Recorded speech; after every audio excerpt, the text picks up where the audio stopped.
नमस्ते बच्चों, कक्षा 6 विषय गणित और प्रश्नावली अपनी चल रही है बीजगणित की, जिसमें अपने बीजगणित का एक पार्ट 11.1 हल कर चुके हैं।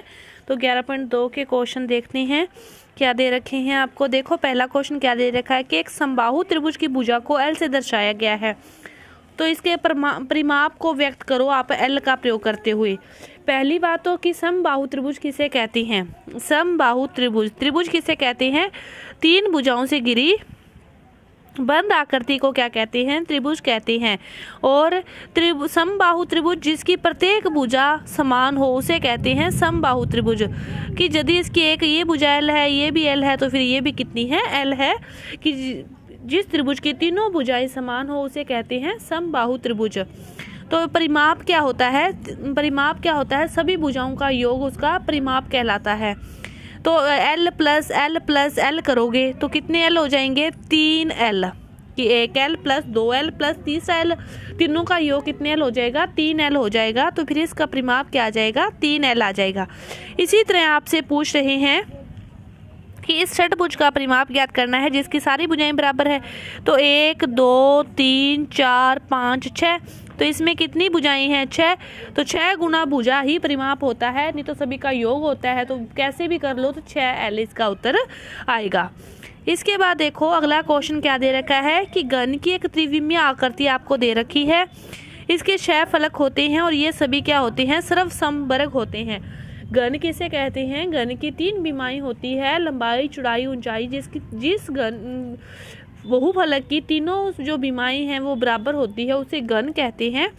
और घन के एक किनारे की लंबाई आपको L दे रखी है, इसकी प्रत्येक भुजा बराबर होती है। तो ये L है, तो ये भी L सारे L होंगे।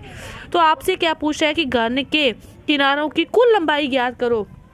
तो घन के जो किनारे किसे कहते हैं? इस भुजा को किनारे कहते हैं। तो घन के किनारे होते हैं 12 और आपको एक किनारे की लंबाई L दे रखी है, तो फिर 12 किनारों की लंबाई कितनी हो जाएगी? 12 गुना L, यानी कि 12L। इसके बाद देखो कि वर्त का वह एक व्यास वह रेखाखंड है। व्यास किसे कहते हैं? त्रिज्या का दुगना होता है। तो आपको क्या त्रिज्या का दुगना क्या होता है? व्यास होता है। AB क्या है? वृत्त का व्यास है। C वृत्त का केंद्र है। तो वृत्त के व्यास को उसकी त्रिज्या के पदों में व्यक्त करो। तो आपको पता होना चाहिए कि यदि इसकी त्रिज्या क्या है? R है, तो जो वृत्त का व्यास होता है D से डिनोट करते हैं वृत्त के व्यास को, वो क्या होता है? त्रिज्या का दुगुना। त्रिज्या का 2 गुना क्या होता है? वृत्त का व्यास होता है। इसके बाद देखो कि 3 संख्याएं हैं, कोई भी इसके योग पर विचार करना है कि हम इस योग को 2 प्रकार से कर सकते हैं। पहला देखो कि हम 14 व 27 को जोड़ लें। पहले इन दोनों को जोड़ लो 14 व 27 को, और फिर जो प्राप्त हो उसमें बाद में आप 13 जोड़ो। ठीक है। या फिर दूसरा तरीका B वो क्या कह रहा है? दूसरे तरीके में B में क्या कह रहे हैं कि 27 व 13 को जोड़ लो, यानी कि पीछे वालों को पहले जोड़ लो और जो आए उसमें क्या करो? बाद वाले को क्या करो? पहले जोड़ लो।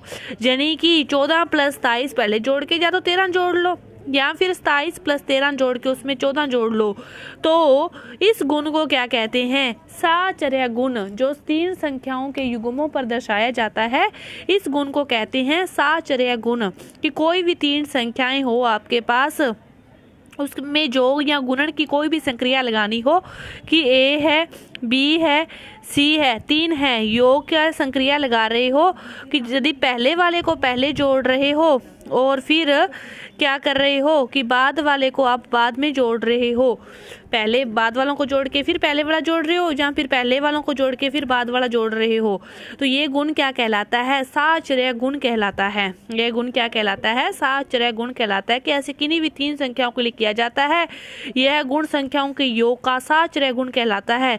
इस गुण को जिसे हम पूर्ण संख्याओं के अध्याय में भी पढ़ चुके हैं। तो ये कौन सा गुण कहलाता है? साचर्य गुण कहलाता है।